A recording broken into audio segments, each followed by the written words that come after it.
నమస్తే చంద్రబాబు నాయుడు గారు. మీరు దయచేసి కొంచెం కేంద్ర ప్రభుత్వాన్ని, మోడీ, బీజేపీని పొగడ్డం మానేస్తారా దయచేసి? ఎందుకు సార్ ఈ బానిసత్వం మనకి? 5 రాష్ట్రాలు ఎన్నికలు అయిపోయాయి. ఇప్పుడేమో ఏబిఎన్ ఆంధ్రజ్యోతిలో ఒక న్యూస్ చూశాను. ఆయన బీజేపీ మోడీ గారు చాలా అడ్వైజులు ఇచ్చేస్తున్నారు. ఇలా చేయండి, అలా చేయండి అని. పెట్రోల్ రేటు పెంచుతున్నామని చెప్తున్నారు, ఎడిబుల్ ఆయిల్స్ పెంచుతున్నామని చెప్తున్నారు, పెంచడానికి అవకాశం ఉందని చెప్తున్నారు. ప్లస్ సామాన్యుడు సామాన్యుడు తినే తిండికి కూడా ఆయన రిస్ట్రిక్షన్స్ పెడుతున్నాడు. ఇవన్నీ అవసరం అండి మనకి? మరి అలాంటప్పుడు కేంద్ర ప్రభుత్వాలు ఏం చేస్తున్నారండి?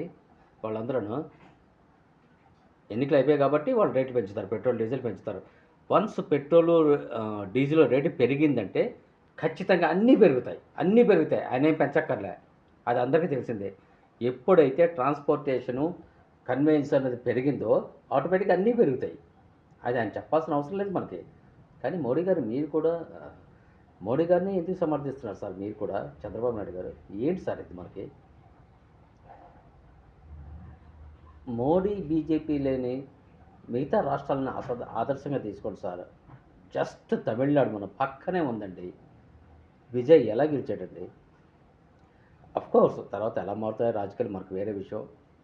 దాన్ని ఇప్పుడు మనం కన్సిడర్ చేసుకోకర్లే. ఆయన గెలిచాడు. ఆయన అయితే పాలన చూస్తారు, జనాలు చూస్తారు. కేంద్ర ప్రభుత్వం అదే మోడీ, బీజేపీ కూడా చూస్తుందండి. కేంద్ర ప్రభుత్వం చెప్పను, మోడీ, బీజేపీ అనే చెప్తాను నేను. ఎందుకంటే గత 2019 నుంచి 2024 వరకు మోడీ గారు ఏం చేశారో మీకు తెలుసు, నాకు తెలుసు. 2018లో మీరు ఎందుకు బయటకు వచ్చారో కూటమి నుంచి అది మాకు తెలుసు, మీకు తెలుసు. ఎందుకు సార్ ఇవన్నీ? ఎవరిని చేయడానికి?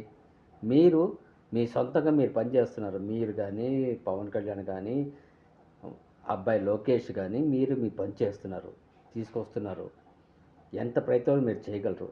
ఎందుకండి మీ స్వశక్తిని లేకపోతే ఆంధ్ర ప్రజల నమ్మకాన్ని ఎందుకండి మీరు నమ్ముకోవట్లేదు?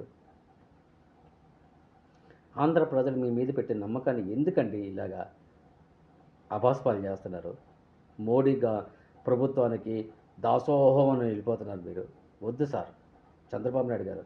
ఐఎమ్ సీరియస్లీ మీకు ఓటేసిన ఒక పౌరుడిగా చెప్తున్నా, ఆంధ్ర పౌరుడిగా చెప్తున్నా, మీరు వద్దండి. మీరు ఇలా పనులు చేయొద్దు. ఎదిరించండి, పర్లేదు, పోతామా? అందరం పోదాం, నో ప్రాబ్లం. కానీ